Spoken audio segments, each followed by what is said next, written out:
So, it's been a while since I've made a video, and obviously the last time I made videos, they were regarding something I call the human condition, and that's still very much the same.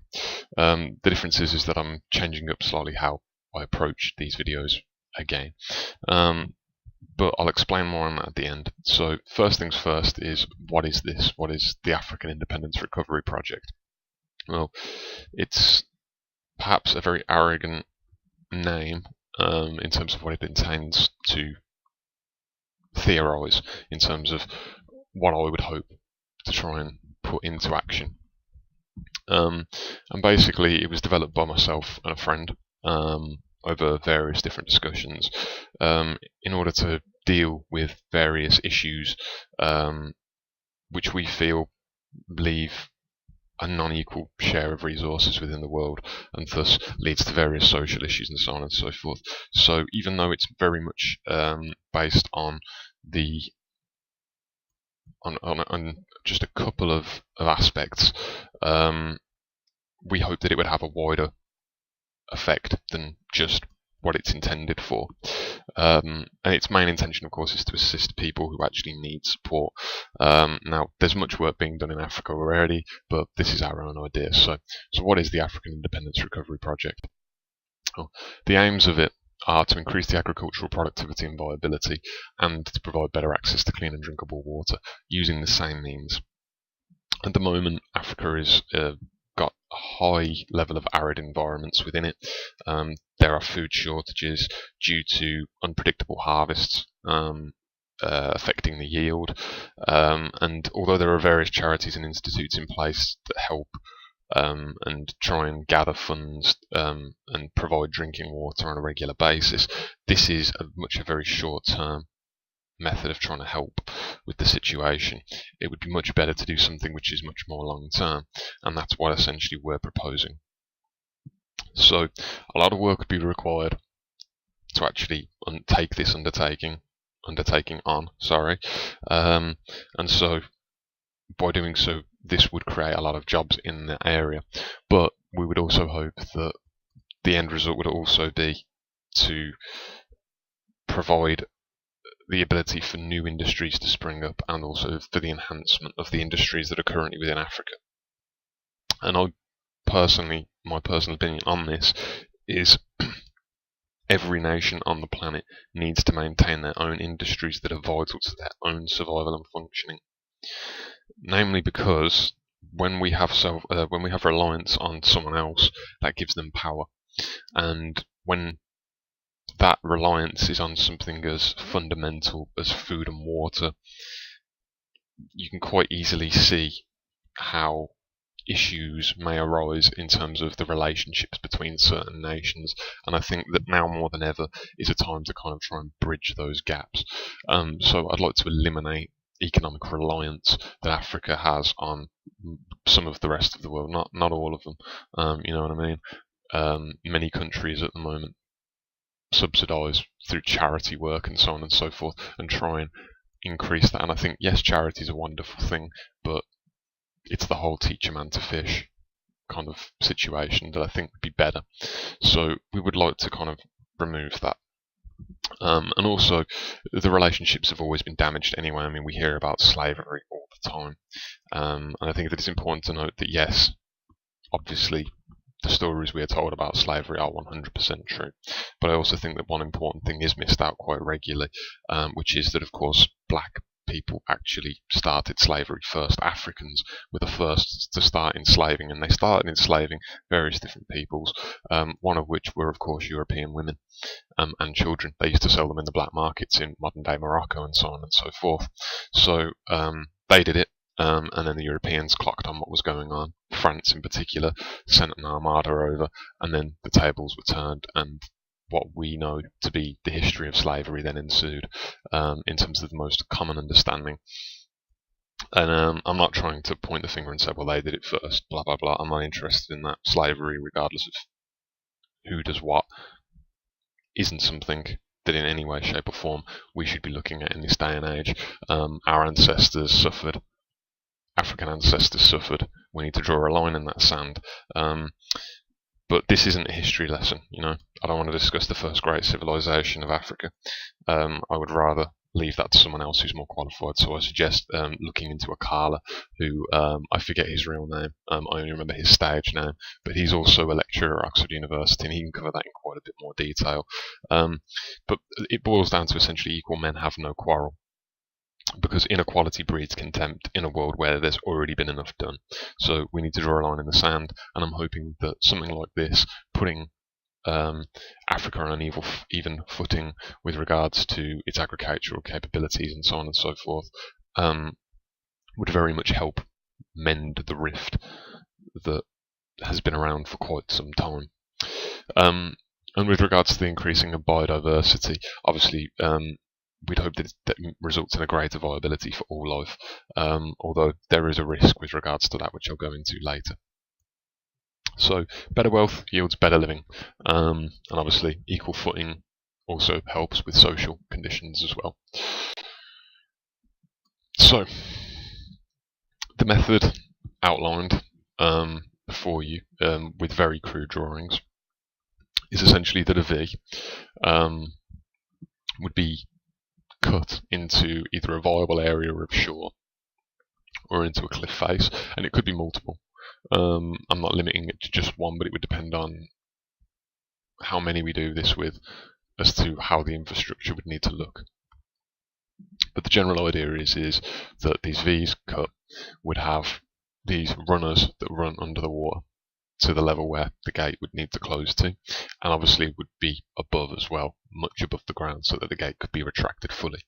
And the idea is that these gates attached to the runners would allow for both closure and retraction of this gate, dependent on how much water is already in the secondary chambers. And if you look at the second picture in the bottom left, you can see that I've labelled 4 secondary gates with 4 chambers. Now, there may be more, there probably would be more, but the idea is that as gate 1 is opened, i.e. the entranceway from the sea, gate 4 would be shut, or rather gate 5, sorry, and then the other 3 gates in between would be open so that water could just fill in and flow all the way to the end. Once it's flowed through, the gates would shut down, and then obviously desalination plants that are stationed along the sides would then start to desalinate the water. So once it's gone through a desalination process, obviously the final gate opens and the water begins to flow. Now, this is where the divergence occurs in terms of whether we lead it to multiple areas or to a single area. And either way would always result in both of those happening no matter what. But we could essentially make channels that go to multiple different areas of Africa, and then from there it would then be a case of diverging into 2 channels when it reaches its terminal, if you will, when it reaches its terminal place. So in the depiction in the bottom right, that would be what a terminal area would look like. In essence, there would be the one area which would be laden with treatment facilities for making water drinkable, and obviously that would be into a reservoir. And then the other side, the upper pathway in the picture, would be a way of almost like making man-made streams through that would allow water to permeate through the soils, and then obviously assist with the various biotic and abiotic factors that are in there. You would see bacteria much more capable of using the substrate around them. They would have access to the water as well, in other words. You would also see animals being able to get access to water much more easily, and obviously plants, more importantly, from an agricultural standpoint, would also be able to find water more easily with their root systems. So obviously we wouldn't want to put treatment plants along the other route, the one that's going in for agricultural irrigation, because we don't want to remove all the nutrients and things that is gathered after the desalination process. We just want it to kind of gain more natural cultures of bacteria and so on and so forth, which will assist in plant growth and so on and so forth. So that's the general gist of it. It's probably not the best depictions in the world, but the idea still very much remains the same. Flowing inland, this water would then be used for 2 purposes, but depending on which purpose, it would need to go through slightly different processes. And in fact, the agricultural one would be much less intensive because it wouldn't need treatment plants, unless of course we're dealing with toxins, which is why on the second picture you can see that I've drawn a desalination plant, a very crude picture which doesn't represent the reality of what a desalination plant looks like, but nonetheless it's the only way I could separate it from a water treatment facility, which I just settled on a standard cube kind of form, or cuboid form I should say. But nonetheless, you may also see though these metal chambers essentially are what they would be, and with kind of the runners running into the actual real ocean floor below.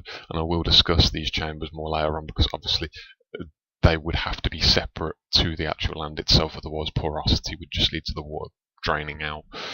So they would have to be made of the same material as the gates, presumably, and that runs several risks, as we should discuss now. So there are many points to consider when looking at the possibility of undertaking this project. One of the most important ones is obviously which materials would or could we use. And my personal view on this is that they need to be saline and rust proof. And we also have to be aware of the fact that there are maintenance issues and costs therein. So the most commercially viable material that we could use would be stainless steel, particularly stainless steel 316 or W5, depending on which part of the world you're in. And obviously they use this on submarines, so hydrostatic pressures aren't particularly a problem. However, for maintenance purposes, they do require a sacrificial anode made of zinc from time to time to be replaced, because obviously the zinc is dissolved in place of the stainless steel. So that's one possibility, and we know that it works because obviously submarines can plunge to quite low depths, which means they're exposed to quite high pressures. So from a pressure standpoint, it's definitely not going to be a problem. As for the saline and the rust, submarines don't spend their entire lives underwater, so there is a risk that there would need to be, well, there would definitely need to be maintenance done. There would definitely need to be replacements for the various different panels and gates and so on and so forth, but we don't know how frequently that would be. So a potentially better alternative would therefore be a nickel alloy like Manel, which consists mainly of nickel and copper, but also contains manganese, carbon, iron and silicon. And obviously titanium's also a possibility as well. So the materials, we have very few choices. I mean, we could use plastics, but I doubt there's many plastics that are capable of withstanding such pressures. And we do know that Manel already works very well with sea currents and the rising and ebbing and flowing and so on and so forth, which to a rock would, well, it is the main reason for weathering, essentially on cliff faces and so on and so forth, because it's creating the friction and also providing something which weakens the actual structure itself. So my personal opinion would be now or titanium, but obviously cost dependent how much funding this ever got, if it ever got any. Stainless steel 316 may be more important and maybe easier to use and better to use for those purposes. Now, obviously, this whole project would take a considerable amount of time to actualise, as well as resources, and maintenance would be an ongoing thing. So, a lot of workers would be needed in order to actually start the project. Maintenance would be something that would have to be done afterwards. There would also need to be many people involved in the treatment plants and the desalination plants. So there would be a lot of jobs which would hopefully kind of counteract, would make at least break even occur at some point, because of the fact that economy would be being churned along with obviously the waves. So one of the other aspects of this is the risks towards the biodiversity of plant pathogens. It's likely that because of a higher amount of crops, this would lead to an increase in the number of plant pathogens. And tying in with my bottom point about ENSA, who are an organisation headed up by Giles Oldroyd, who is a very renowned scientist in his field, and he's working on nitrogen symbiosis in Africa, hence the NSA part of ENSA. And essentially, he's looking at trying to create symbiotic relationships, much like there are in legumes, with regards to rhizobium bacteria and root nodulation. Essentially, what happens is certain plants attract these bacterium to them via essentially pheromones, chemicals of some description, which attract these bacteria, and these bacteria in turn form nodules where they then convert various forms of nitrogen-containing molecules that the plant cannot use into forms where the nitrogen can be extracted and utilized by the plant. And they create this mutualistically symbiotic relationship. Now, fungi do this as well. And they can assist in plant communication between populations of plants and also deal with various other aspects of nutrients in exchange for sugars. That being said, there are also fungi, much like with rhizobium bacteria being very friendly to a plant, there are bacteria and fungi that are not friendly. So that is a concern that they would increase. Now, one thing that's important to note is that any time a predator increases in number, the predator that sits above it on the food chain will increase not long after. So maybe a couple of years after, we would see a decline in plant pathogens because of the fact that they are now being predated upon as well, because they're attracting large quantities of their predators. But of course, with regards to fungi and bacteria, that's not highly likely. Insects, on the other hand, that's highly likely. And obviously viruses, they fall into their own category entirely. So the benefit is, of course, that at least fungi and insects, their method of infiltration, in most cases, is mechanical. So they usually leave signs, and their presence is usually relatively obvious anyway. People know what a fruiting body looks like, and people can see insects flying around them. So I wouldn't be too concerned with those plant pathogens. But with regards to bacteria and viruses, especially with the rate at which they can adapt to their surroundings, they may become a problem. So we would certainly need people in conservation and various other types of biologists and zoologists and so on and so forth to get involved with this. And one of the main reasons I say that viral and bacterial infections within plants can be so bad is because the signs may mimic nutritional deficiencies in some cases. So we would definitely need people to take samples. We would definitely need people to analyse the effects that we have on the back of this, and we would also need to open the discussion in the first place to even see if this is something that's worth doing as a whole anyway. But I think that's one of the bigger worries, is the risk of increasing the biodiversity of plant pathogens. And also, of course, following on from that, the damage to the native biodiversity. A lot of the species that are existing in Africa at this moment in time, the extant populations of the various different species, have developed niches where they don't need access to water as readily as we do, or as readily as other species do. And so because of that, by increasing the water availability, we have no idea what that would do to their biodiversity either. So something else that we'd need to look into is obviously evaluating the risks there. Now, the geological risks are quite worrying. From the perspective of the fact that I'm not a geophysicist or a geologist and know very little about such topics, but from what I can tell, a few things would need to be looked into. One of which, of course, would be a tectonic alignments, to make sure that wherever we do this, we're not interfering between these tectonic alignments, because of the fact that, well, the plates move, for one thing, and we don't want to do anything that's going to create any further problems. And essentially, the geological composition is an even bigger concern. We need to make sure that if wherever we do start building these things, that the rock composite is capable of handling the weights involved, and isn't subject to easy corrosion and weathering. And the main reason for that, of course, is we don't want subsidence, amongst various other possible geological issues that we could come across. Subsidence would have a massive impact on the environment around.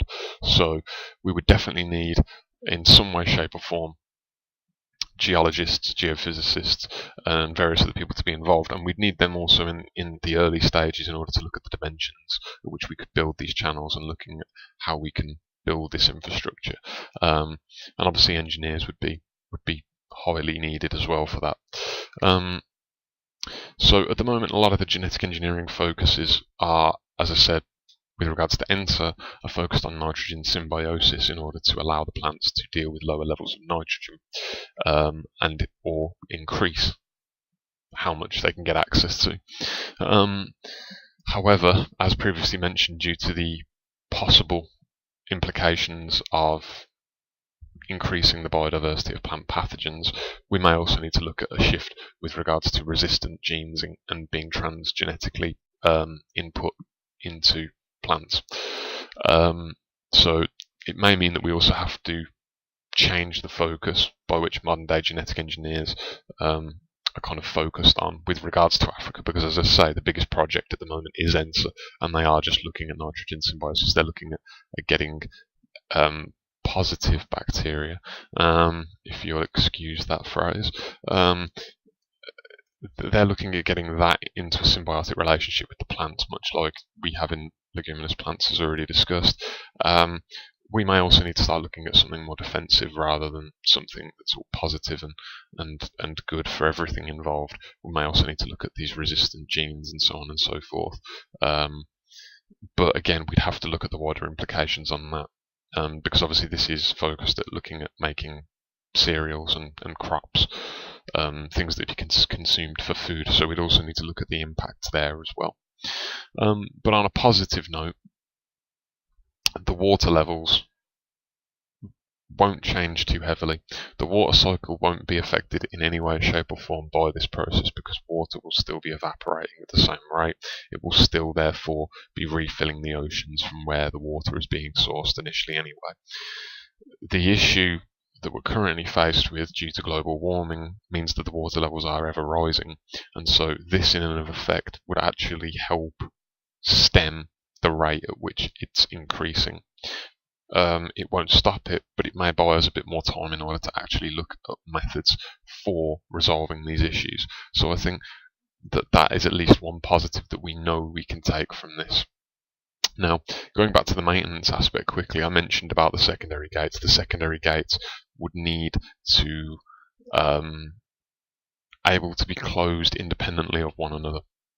We may also even need sensors to be able to tell when a certain level of water has been reached, so that we don't risk overflooding and letting highly saline water into the environment on either side of these channels. So I think one of the most important things that we could do for maintenance is to allow it so that we can close certain gates, so we can get rid of the water from others and so on and so forth, so that we can then do whatever we need. Because as mentioned on the method slide, there was a section that was shaded in, which was in the V itself, and that was where sediment had been labelled, and that's because I would expect sediment to flow in with the water, and therefore sedimentation to then occur. So we may need to clean that out quite regularly as well. So I think that maintenance is going to be the biggest issue in the end, because of the fact that the better we maintain these channels, the less likely it is that we'll need to actually do some serious replacement of the materials, the gates, so on and so forth. So I think maintenance is going to be a big issue, but once we've discussed and kind of found the best materials for this, I can't see that not being something that we can't predict in and of itself, and therefore always make sure that we deal with maintenance in advance of when we need it. Like for instance, if we know the materials is going to, it's got 10 years before it starts to deteriorate to the point where it becomes a risk, then we change it 9 years. Obviously, of course, things don't always work according to the predictions, or according to tests that have been done on it, but a lot of testing would need to be done in this anyway, and I think it would be years and years and years worth of work for a variety of different individuals from a variety of different disciplines and industries. So that's essentially the idea.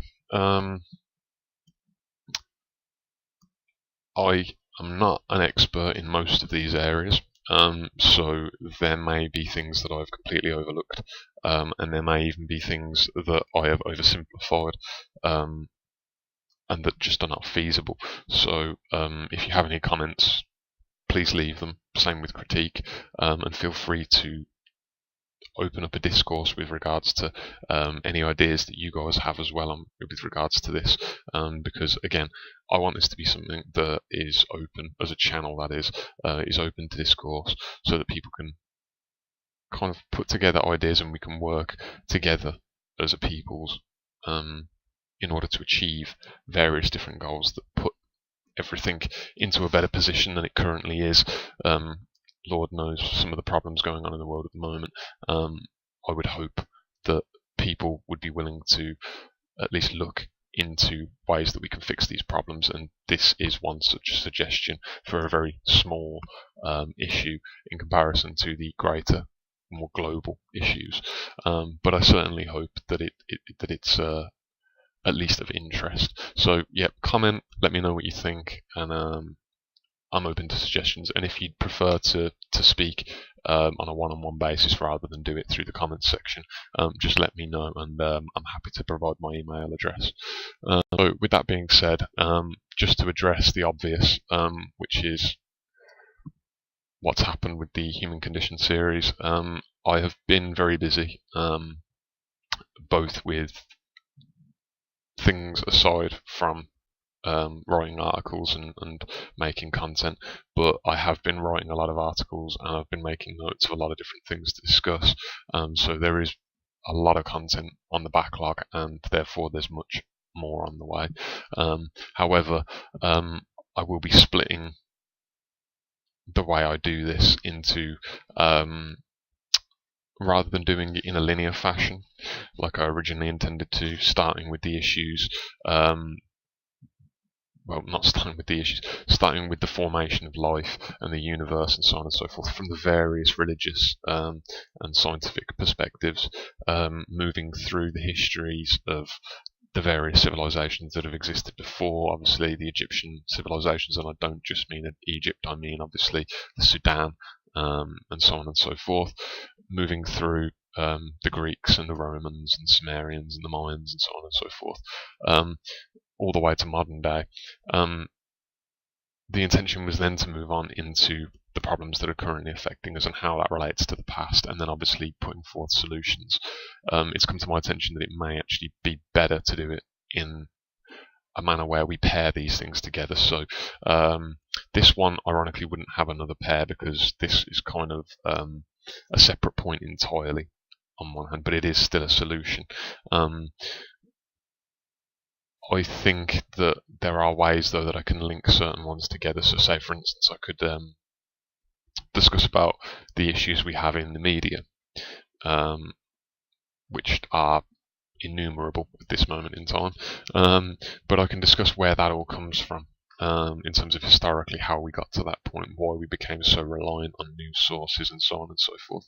So those two would be paired, but one of them would require looking at the past, and one of them would be there to look at solutions to it. So I'm going to start trying to do that more, and I've also obviously changed the format as well, as you can see, so I intend to move forwards with this format because it's easier to follow, hopefully, and it's a little bit better than just staring at a logo and listening to me ramble on for, I think the worst was 45 minutes or something to that effect. But yeah, so there will be a lot more content coming out. Please bear with me. I aim to do this much more regularly even than I did the first time, when there were quite a few videos made one after the other. But yeah, again, if you have any comments or you have anything that you'd like me to talk about before moving on to this, my fields are religion of all kinds, science, and philosophy. So from any of those fields, and that includes the philosophy behind mathematics and history and so on and so forth as well. So by all means, let me know if there's anything that you want me to discuss, and I'll be quite upfront. If I have no knowledge of it, then I may have knowledge of someone else who does. So please let me know, and thank you for listening.